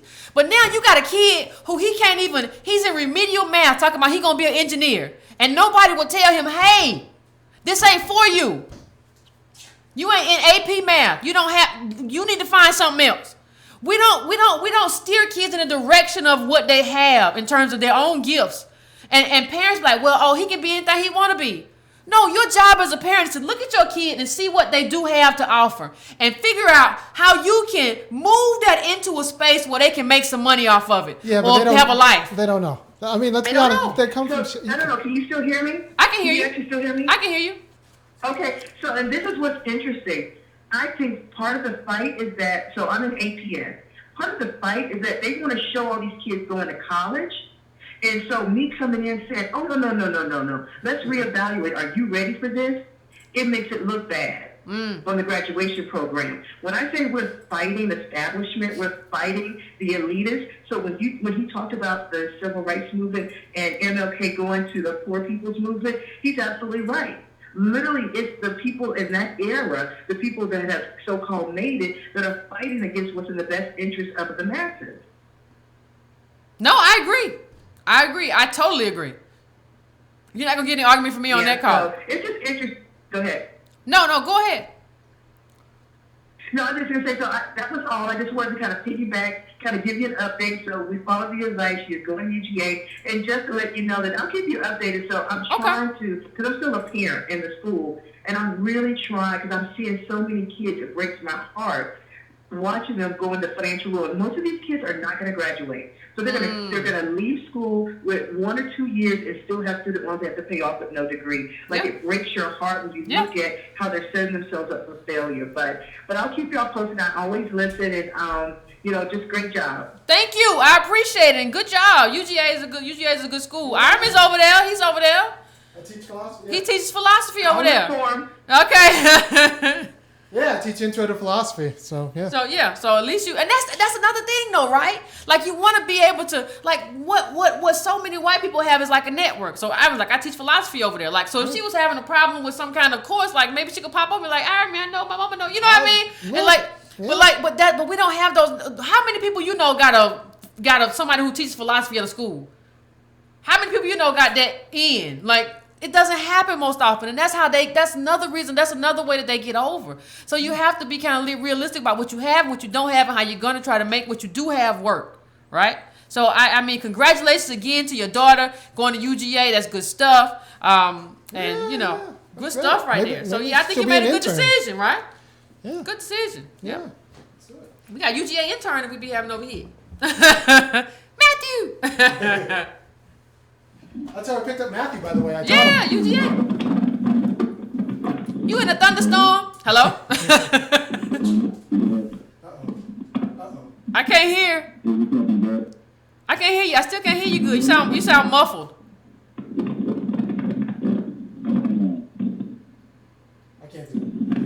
I can't hear him yet. You have to come out. I don't know what happened to his sound. Hello, guys. Hey. Hey, it's Leroy. I just want to call on the topic. So I dated one of those, or I went out on a couple of dates with one of those like top 15% girls, the ones that think we have way more agency than we actually have. That think, like when you speak to them, when you speak to the average person from that group, it's real. You can see the disconnect. You can see that they're having a hard time understanding, and they actually think that you're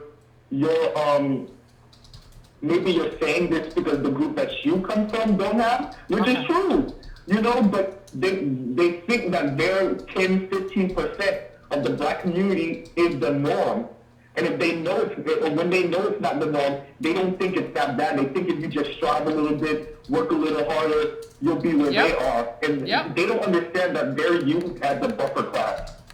Ooh, buffer class. They don't get it, and I think that's a really big problem in our community. getting those people, not on Diddy and Jay-Z and Oprah's level, but the people that are maybe making 150-ish, 190, getting those people to understand, like, the majority of the community is at like 30, 35, 20-something maybe, you know? And I think it's easier to try to appeal to those people than the Jay-Z's and Beyonce, and they're gone. We might as well treat them like they're white, honestly. Oh, no.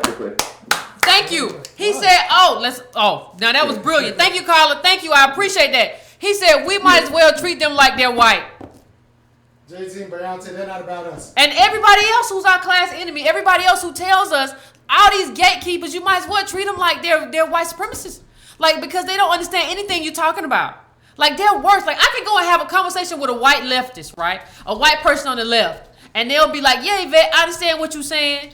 And I know that, and I know the history of and they'll talk to me. I can go and talk to somebody in the top 1% of black people, and they'll be like, well, I did it, and why can't you? And thank you, Lisa. They'll be like, well, I did it, and I can't. They'll say all of that, right? So what differentiates you from, like, you know, like the worst of and let's be honest, white supremacists? Look, if he was talking to like a 22-year-old person or a 23-year-old person or 18-year-old person, they might think their parents and their uncles or whatever have money that their parents and their uncles or whatever don't have. Yeah, like, we don't tell the truth to our kids. You can get into the top 1% of black people with $1.4 million. $1.4 million get you in the top 1% of black people. 1%. That ain't no money. That's like Oprah's like the 0.01% of black people. She will be cut off in the data. The data cuts off top 5, bottom 5. In any data study, Oprah wouldn't even exist. Will Smith wouldn't exist. They cut off these aberrations, right? So what you're looking at too is a lot of people who are lying to you, and people get offended when I say, show me the books, show me the money, show me it. Then if you got this money, show it to me. Your rich uncle is not. Yeah, he probably ain't rich. He's telling you that. Tell me what he done for you. Did your uncle show up at school and pay for your education? Like when the tuition came due, did he show up and just cut a check, cut that $10,000, $20,000 check? If not, then don't talk to me about him, because he's just lying to you. He got some credit, which gave him a nice house and a nice car, but that's not the same thing as money, right? So that's not real, especially in America where wealth is calcifying at the very top. Wealth is moving up. Productivity is no longer tied to wealth, to income. It used to be tied. When productivity went up, we got more money as workers. That's not happening anymore. The people who are getting money are the top 1 and increasingly the top 0.01%. The top 10% is out of white people have all the money. What are you? Man, honestly, you can have $1.4 million in net worth and lose your house in San Francisco.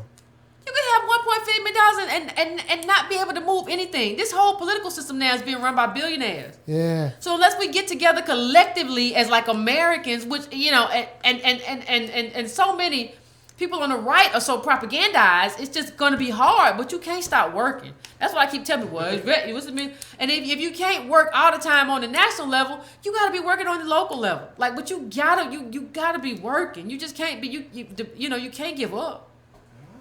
Keep it moving. Keep it working.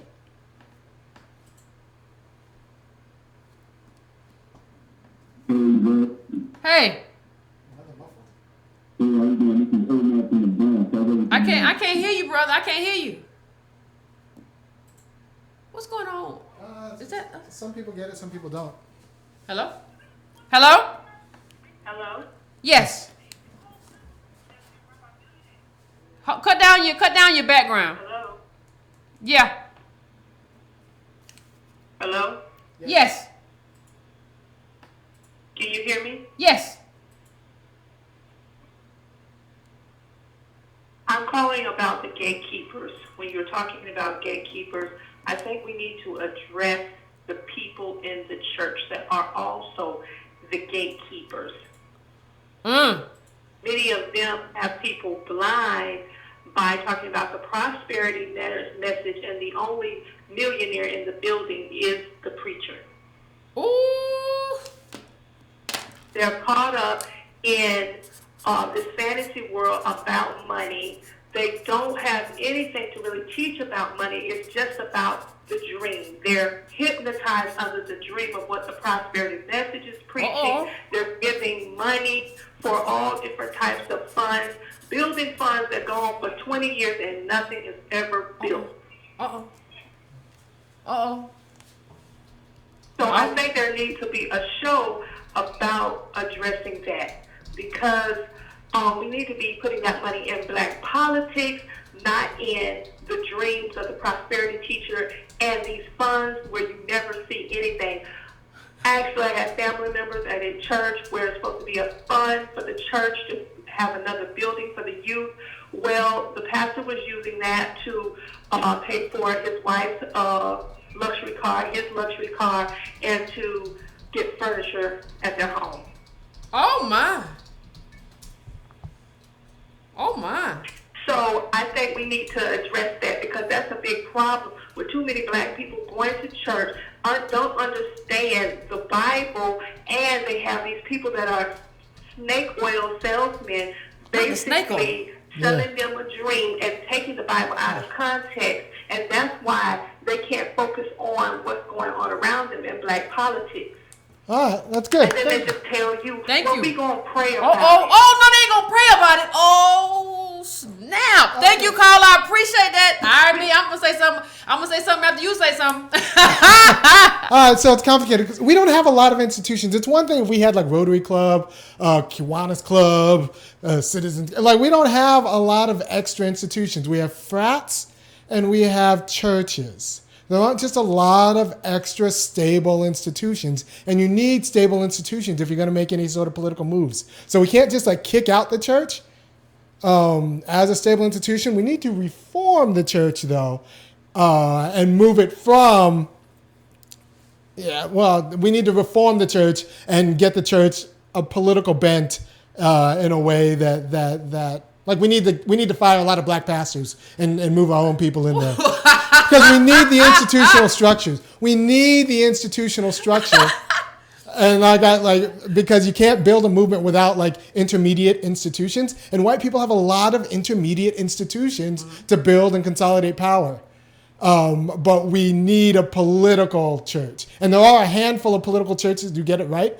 But the problem with the church, and the fundamental problem with the church is not a substitute for black politics, because it doesn't have the systems of accountability. It doesn't have the systems of accountability.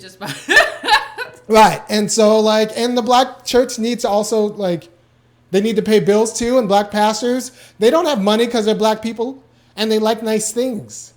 So you don't get the right to like nice things when your church is poor. You don't get the right to like nice things. Right, you don't get the right to have no luxury car when the people in your church making $25,000. I go to jail for vandalism. I tear your car up. If everybody in your church making 35, 25 unemployed, and you driving up in here in the $6,000 Mercedes, I pull you out your car. Pull you out of here. I pull you out your car and drag you up the street and dare anybody to stop me. What you doing? Doing? So we can make fun of black pastors who are corrupt, and we can make fun of black politicians who are corrupt. We gotta fire them, right? Well, yeah, we got to fire them both, black politicians who are corrupt and black pastors who are corrupt. But we have to understand they're corrupt because they don't have any money. They don't have any money. Yeah, but you ain't got to be corrupt, though. I ain't got no money, but I ain't going to take nothing from Christians who's doing the right thing. There are a lot of black people, black politicians, black pastors who get pinched for things white people don't have to do because they can pay cash. But you can't let's be honest. The preachers that she talking about, and I don't want to just paint all preachers with the same brush. I know some churches that are doing some good work. But the preachers that she's talking about, ain't no God ever called them to preach. Ain't no God ever called you to do nothing. You just realize that being a preacher is something where you don't have to be accountability, where you can have an awful past. You could be a preacher and say, I just smoked crack last week, but I have been redeemed. And God is a healer and a redeemer. And I'm here with you right now. Amen. Say amen to Christ. You can do that as a preacher. Be like, but any other job, they be like, you just did crack when? Now tell me about that again. I need a drug test. But you can do that. And so I think preaching has a lot of hustlers that go up in there. What I'm saying is that the people in some of these churches, especially some of these mega churches, don't do a good job of ousting their fraudulent preachers. And they don't do a good job in terms of transparency. Your preacher should put up, if you donate money every week in the church, and he say, I got a fund, well, put up how much you spent. Like if this is a church, you're bringing in millions of dollars. If you're bringing in millions or hundreds of thousands of dollars, that's big money. That ain't no PayPal $2. You bringing in real big money. If you one of these big churches, you should have some type of you all should demand some type of transparency in terms of what they're doing. You can't have like she said on the phone, you have a fund, right? So you have a fund that's been going on for a long time. Nobody asked where the fund money went. We've been giving to the fund. Somebody said on the thing, the door fund. The door fund. If you have a fund, why can't you tell us every once in a while? Well, we did buy a new door. We just ain't had nobody put it up. You can't never say nothing. You remember you and I started this show? Right. Like one of the things we did, we put up like when we initially take them up, like stuff that we had bought with the money. Yeah. We wanted a show to do black politics. Yeah, so we put like you never asked people like y'all got like when we first started the show we got $5,000, so we put up what we did with the $5,000 like, and we put the equipment. Right? And if Yvette's got to get her teeth fixed. And I got to get my teeth fixed. I have to eat. I got peas at Kroger's and stuff like. So like, but like we're not bringing in big money though. No. Right? I mean, don't laugh. You ain't got to laugh when we. This is all still charity until we get. But these people are bringing in big money and nobody's asking questions. Everything's based on like charisma. And like, well, the pastor gonna do right. Somebody said Yvette crack tooth fund. That's gonna be the joke. That's gonna be the running joke now about crack tooth fund. Well, get it fixed. I mean, I'm gonna get it fixed. I gotta get it fixed. It be hurt sometime. When you hit it just right, it hurt. It don't hurt all the time. It's when you hit it just right. Like it's usually with toasted bread. But that's not the point. The point is that like we have to get you have to like I can't do that. Like I couldn't do that for you. I'm not in the church. You're the parishioner. Y'all have to get accountable and say let's look at where this money is going. And she's right. If the pastor's the only millionaire in your church, you got a problem. Yes. If he's the only person rolling up in a Mercedes, you got a problem. If he's the only one living in a luxury home, you got a problem. And don't listen to some of these lies these pastors tell. Oh, well, I got this home from a cousin who got it I got it on discount. No, he's lying. He's lying. If he's the only one doing well in your church, or he's doing better than anybody else in your church, that's a problem. Don't give me this stuff about, well, you supposed to treat the pastor good. Show me what it's in the Bible. Show me what it's in. When you tell me something, it's got to, see, people think, well, Yvette, you don't do, I can tell Yvette anything about Christianity. No. If you're going to tell me something about Christianity, I need you to have the verse. Don't just tell me it's got to be biblical. Don't just tell me some stuff that your pastor made up. It's got to be pointed out to me in the Bible. By the way, Lester Spence wrote a great book about this called Knocking the Hustle. Check out chapter 3 of Lester Spence's Knocking the Hustle. Okay. It's about how black institutions and black churches are very good, except there aren't accountability measures, and that matters. So we need to rethink what we're doing in our church. Last call, though. Okay, we're going to go into, Ivan said we're going to the last call, everybody. So let's take this last call.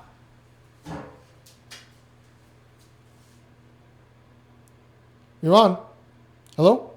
Hello? Hello? Yes. Yes, this is Robin from Texas, and my comment is, where have all of these millions of black pastors been with all of the shooting and killing of unarmed black people? Where have they been? Forgiving them. She didn't hear it, but yeah.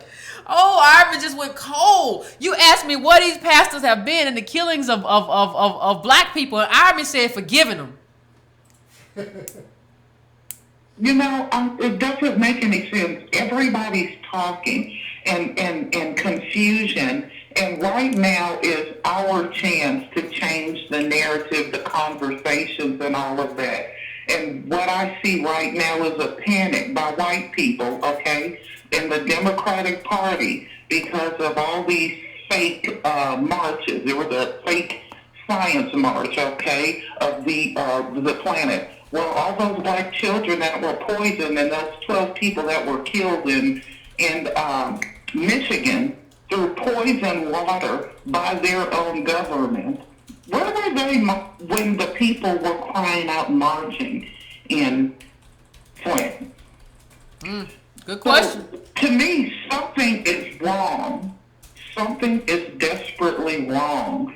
And we see the problem, The churches are not going to fix our problem. The churches are a part of our problem. And if we release that slave plantation with the church, we would be a whole lot further than where we are. And another point that I wanted to make is President Obama came off of his hiatus today, and he was back down in the same city that he had forgotten about. Oh. And he actually said he's there to make to grow the youth, for changes in the future.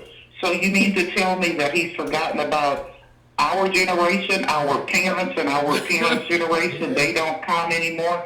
They're just going to get the young talent coming up. Those were his words today. So, and I'm wondering, what do y'all think about that? And also, Jesse Jackson wants to get rid of Facebook Live. Would somebody go tell that need to grow? We don't need him in any of our movements anymore. She said need to grow. What's wrong with her? Yeah. Thank you, Colin. I appreciate He has been the... Uh-oh. Ivy's quick finger. Ivy's finger was on it. Yeah. So here's what I'll say. It's funny to me that Obama has so much work to do now that he's not president. When you were the most powerful man in the world, especially in America, and politically powerful, you didn't have a lot of work to do. But now all of a sudden that you're out of a space where you're not president, you don't command the White House. All of a sudden you got so much work that you'd like to get done. Oh, you're just gonna be so busy, aren't you? If you would just go away, I would pay. If I had money, I would pay Obama to go away. If I was like a billionaire, I would give him the money that he wants to make from all that stuff and just be like, I would give you this if you sign this contract that you're going to shut up and you're not going to talk about politics no more in your life. I would give him that. In terms of what you said, Ira, you said they're in the forgiveness business, these preachers. What you talking about? Yeah, that's another way. Look, so in white supremacy, they allowed us to keep churches, but they took away the black schools and they took away black organizing movements and black worker cooperatives. You have to wonder, what kind of churches survived. And this is one thing we definitely should do a show on. People assume that Martin Luther King was really popular with the black church. He wasn't. He wasn't. He was a troublesome Negro. He was a young, troublesome Negro, and all these older pastors didn't want anything to do with him, bringing all that attention to their little flock. Yeah. No, he didn't want nothing. They didn't want nothing to do with it. You just come here causing trouble. Causing trouble. You come in here rank and file, making a mess, making a mess of everything. You and your little Negro activists come in making a mess. No, nobody want to be bothered with. They would they looked at King like Oprah would look at you if you walked into her studio. I know, I'm making a mess, and I'd be like, I'm making a mess in your house right now. Ain't nobody scared of you, Oprah. Nobody scared of you. Who you think you are? Jesus. That's the thing. We get so enamored. You know what it is? Sometimes when people get around rich people, they think the rich people, if I be good, maybe Oprah will hook me up with a show. Oprah ain't hooking nobody up. Just know that when you go in. Just know when you go in, she ain't gonna hook you up no way. So you might as well say what you got to say. You might as well say what's on your mind. You might as well say, hey, I have something here that I think could help you understand if you want to. If you don't, that's another thing. But I have something here for you that shows how you've been detrimental. Now, you can redeem yourself in my eyes if you want to and explain that, because we always think if we get around wealthy people, they going to hook us up. That's not the way wealth works. Obama spent 8 years as president of the United States. If he didn't hook us up then, I can say, shut up, Barack Obama. Because he's never going to hook me up. He's never gonna hook you up. But that's the thing. Rich people get rich by saving money and not hooking people up. And Oprah hooks up a specific kind of person, people who are not going to be troublemakers. Issa Rae, Lovey, those kind of people. She's not gonna hook up nobody that's gonna endanger the fortune that she's amassed by doing what she does, which is not being a troublemaker. It doesn't make any sense to go into that room and be like, well, I want to be on my P's and Q's. That's what Ta-Nehisi Coates did with Obama. He was like, I was too reserved. I was too I should have been different. Yeah, what you're basically telling me is you had a chance to talk to the president and say some real stuff, and you were so self-aware. And you were so insecure that you couldn't do it. That's the worst thing you could ever say. So, I want to thank everybody for tuning in. I want to thank everybody for being here and having this conversation. If you want to donate to the show, go to donatebrown.com. Subscribe. Please share the video to your friends. Please share it in your Facebook groups. Please click the little button, the little ring button, the little looks like a bell, so that you can be notified when we're here. Please, go to donate. Go to breakingbrown.com and subscribe to the newsletter as well. The newsletter comes. It's just stories that I find, like little links that I find that are important throughout the week that I think that you should read. And sometimes I add a little commentary underneath them in terms of why I think it's important. There were 2 very good podcasts that I think you should listen to on this past week's newsletter. And if you send me an email, if you do subscribe and you send me an email, I will send you the past newsletters as well, the ones that you have missed. So go to subscribe to Brown as well. That's not a subscription to the newsletter. I'm just trying to get everybody in one space because I don't know how long anything is going to be around, from Facebook to YouTube. Everything's out up in the air. But thank you for tuning in. I do appreciate it. I do appreciate the conversation, and we will keep the conversation going on Wednesday night. Ain't that right, Ira? Yep.